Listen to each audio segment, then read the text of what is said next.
En este mismo momento, mientras ves este video, existe un código silencioso ejecutándose en algún servidor gubernamental que puede, literalmente, apagar la luz de tu ciudad o, peor aún, lanzar un misil. La mayoría de nosotros cree que la Tercera Guerra Mundial comenzará con tanques cruzando fronteras, pero la verdad es mucho más aterradora. Casi comenzó con un simple Enter en un teclado en 2010, y lo que ocurrió tras bambalinas de ese ataque es algo que los gobiernos intentaron ocultar durante más de una década. Si crees que entiendes de ciberseguridad, olvida todo. Lo que voy a mostrarte hoy es cómo una secuencia de ceros y unos casi convirtió el mapa del mundo en un desierto nuclear. Y lo más extraño, el villano de esta historia no tiene rostro, no tiene país y oficialmente ni siquiera existe. Pero antes de entrar al búnker donde todo ocurrió, necesitas entender una cosa. El mayor peligro no es el virus que roba la contraseña de tu banco, es el virus que aprende a mentirle a quienes controlan las armas. Imagina la escena, un complejo subterráneo protegido por toneladas de concreto en medio de la nada. Allí dentro, centrifugadoras nucleares giran a velocidades imposibles. Todo parece bajo control, hasta que de repente el sistema dice que todo está bien, pero el ruido que viene del suelo dice que algo está a punto de explotar. Así comenzó Stuxnet, pero eso fue solo el inicio de una reacción en cadena que puso a Estados Unidos, Irán e Israel al borde del abismo. ¿Alguna vez te has detenido a pensar qué sucede cuando un país ya no puede confiar en sus propios radares? En esta historia hay 3 jugadores, y si cualquiera de ellos hubiera parpadeado, tú no estarías aquí escuchando esto. La primera ficha de dominó cayó en Natanz. Irán estaba acelerando su programa nuclear. El mundo estaba en pánico. Los diplomáticos hablaban, pero en los sótanos de la inteligencia, el plan era otro. No querían bombardear el lugar, querían que el lugar se suicidara. Pero aquí está el secreto que nadie te cuenta. Cuando liberas un arma digital en el mundo, pierdes el control sobre ella. Es como liberar un virus biológico, esperando que solo infecte a quien tú quieres. Stuxnet escapó, infectó miles de computadoras alrededor del mundo, y cuando llegó a Rusia, China e incluso a los propios Estados Unidos, el pánico cambió de lado. Irán se dio cuenta de que había sido atacado, y su respuesta no fue una denuncia en la ONU, fue un contraataque que casi derriba el sistema financiero global. ¿Puedes imaginar despertarte mañana y descubrir que tu saldo bancario es cero? No porque el dinero desapareció, sino porque el banco ya no sabe quién eres. Esto no es ficción. Esto ocurrió durante la operación Ababil. Hackers iraníes atacaron los mayores bancos de Wall Street, JP Morgan, Wells Fargo, Bank of America, todos de rodillas. El gobierno estadounidense entró en alerta máxima. Los generales fueron convocados. La orden era clara. Si no detenían el ataque digital, la respuesta sería física. Misiles, invasión, guerra total. Pero ¿cómo declaras la guerra a alguien que puede estar en cualquier lugar del mundo, usando una computadora en una cafetería de París? Este es el paradojo de la ciberguerra. Es un juego de sombras donde el error de un pasante puede interpretarse como un acto de agresión nacional. Y aquí entra la parte que te dará escalofríos. Existe un concepto llamado ciberescalada. Si te doy una bofetada, tú me das un puñetazo. Si te doy un puñetazo, tomas un cuchillo. En el mundo digital, si Irán derriba un banco, Estados Unidos derriba su red eléctrica. Y si Irán se queda a oscuras, ellos cierran el estrecho de Hormuz, por donde pasa el 20% del petróleo del mundo. En 48 horas, la economía global colapsaría. El precio de la gasolina subiría un 500%. Habría hambre, saqueos y caos. Todo por culpa de un malware. Pero, ¿por qué nunca escuchaste sobre el día en que el botón casi fue presionado? Porque la victoria en la ciberguerra es el silencio. Si sabes que perdiste, ya estás muerto. Recientemente, documentos filtrados revelaron que en 2012 el gobierno de Obama tuvo que tomar una decisión imposible: autorizar un ataque cibernético masivo llamado Nitro Zeus. El objetivo: desactivar toda la infraestructura de Irán, teléfonos, internet, electricidad, agua. Sería el mayor ataque de la historia. Pero había un problema. Los analistas de la CIA advirtieron: si hacemos esto, sabrán que fuimos nosotros y responderán con todo lo que tienen. El mundo estaba a un clic de una guerra que nadie podría ganar. ¿Y crees que todo terminó ahí? Hoy las armas son más sofisticadas: inteligencia artificial, ataques a la cadena de suministro,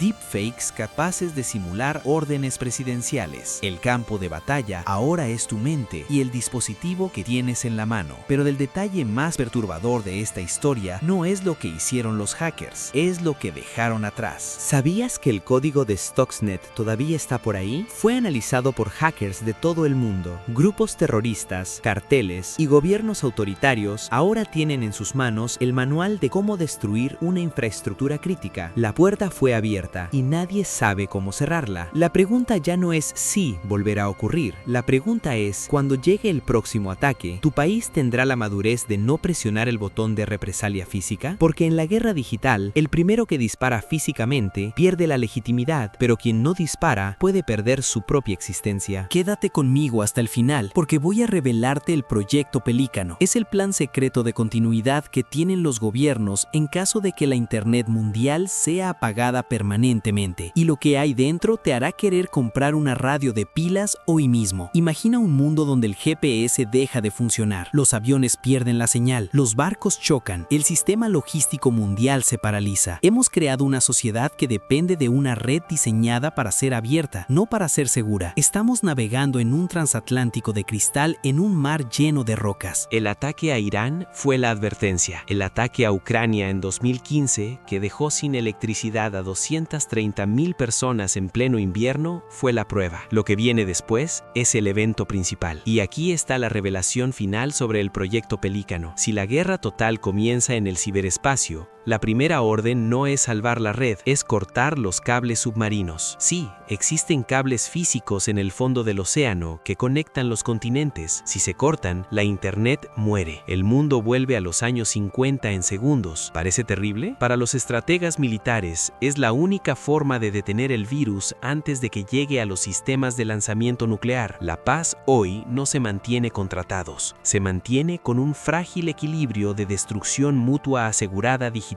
Si llegaste hasta aquí, formas parte del pequeño grupo de personas que realmente entiende el tamaño del riesgo que enfrentamos cada día. La tecnología es una herramienta increíble, pero en el momento en que la usamos para construir muros digitales, olvidamos que esos muros también pueden convertirse en prisiones. En el próximo video, te mostraré cómo grupos de hackers están usando inteligencia artificial para crear virus que evolucionan solos, haciendo que cualquier antivirus quede obsoleto en minutos. Si quieres estar preparado para lo que viene, no puedes perderlo. Gracias por ver, mantén tus sistemas actualizados, pero tu mente aún más, porque al final, la mejor defensa contra la desinformación y el caos sigue siendo el conocimiento. Nos vemos en el próximo nivel de esta investigación.